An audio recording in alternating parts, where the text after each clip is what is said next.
Sælverði. Ef skólastofnun ætlar að nota Google Apps for Education og þar með talið Google Classroom þarf að gangi gegnum ákveðið umsóknarferli hjá Google. Í því meðal annars sannreynt að lénið sem notað sé í raun lén stofnunar sem ekki rekin í hagnaðarskyni og að stofnunin sé í raun skóli. Það sem Google býður upp á fyrir skólastofnanir meðal annars gagnageymsla sem ótakmörkuð, póstkerfi sitt fyrir netföng sem að hafa þá endingu lénsins sem heimasíða skólans hefur, ótakmarka pláss í pósthólfinu og tengingu pósthóls við hvaða tæki sem að notanda sýnist án aukakostnaðar. Auk þessa eru þarna inni forrit fyrir almenna tölvuvinnslu og forrit sem gefa nýja möguleika í samvinnu nemenda og kennara.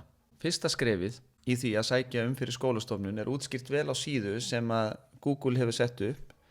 Þið getur bara slegið inn þessa leit hérna, Get started with Google Apps for Education, og þið finnið þessa síðu sem þið sjá hér. Hér eru svo leiðbeiningar það hvernig sækja á og hvernig sannreynt að lénið sem maður ætlar að nota sér í raun eign skólans og að skólinn sé skólastofnun. Þegar umsóknarferlinu svo lokið hægt að fara að vinna í kerfinu og það fyrsta sem maður þarf að gera að búa til notendur. Við skulum skoða aðeins hvernig það gert. Við förum í aðalvalmyndina hér, þessa nýju kassa, og ef maður skráður inn sem administrator þá hefur maður þetta app hér sem admin appið fyrir Google kerfið og hér vinnusvæði fyrir admin appið. Hér strax vinstra megin, fyrsta valmyndin users og hér getur maður farið til þess að búa til nýja notendur í kerfinu. Hérna vinstra megin sjáum við organizations og það mjög gott að nota það til þess að flokka notendur inn í kerfinu. Ég hérna með Langholtsskóli sem yfirheiti og svo eru þarna nemendur og svo staff. Og ég flokka notendurnar inn í kerfinu í mismunandi organizations sem getur verið þægilegt ef maður ætlar að gefa notendum í mismunandi möppum mismunandi réttindi inn í kerfinu. Nemendurna flokka ég eftir árgöngum og þegar ég gef þeim nýtt netfang eða nýjan aðgang þá byrja ég á ártalinu sem að þeir fæddust, 2 síðustu stafin í ártalinu og svo nafnið þeirra og svo endinguna sem @langholtsskoli.is og svo flokka ég þeir í organizations eftir árganginum líka. Þetta felur í sér ýmislegt hagræði þegar maður til dæmis að útskrifa árganga og svo framvegis.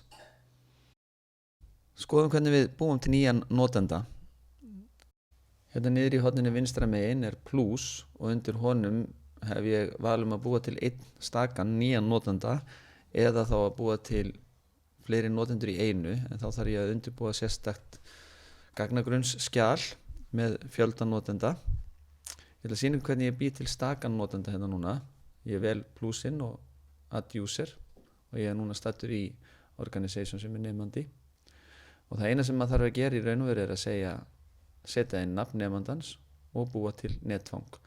Síðan gott að búa til eitthvað einfalt lykilorð fyrir alla nemendur í byrjun því að þegar þeir skrá sig inn í fyrsta sinn þá þurfa þeir að búa til sitt eigið lykilorð.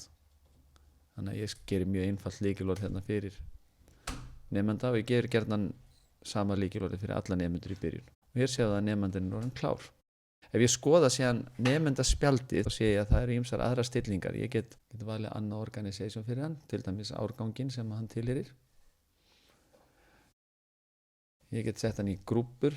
Það getur verið mjög sniðugt að halda utan notendur í grúppum, til dæmis fyrir tölvupóst og annað. Og svo þessi hérna táknmynd sem fyrir það ef maður þarf að búa til nýtt lykilorð fyrir þennan notenda sem maður með opinn. Og það getur alveg gerst að maður þurfa að endurstilla lykilorð nemanda.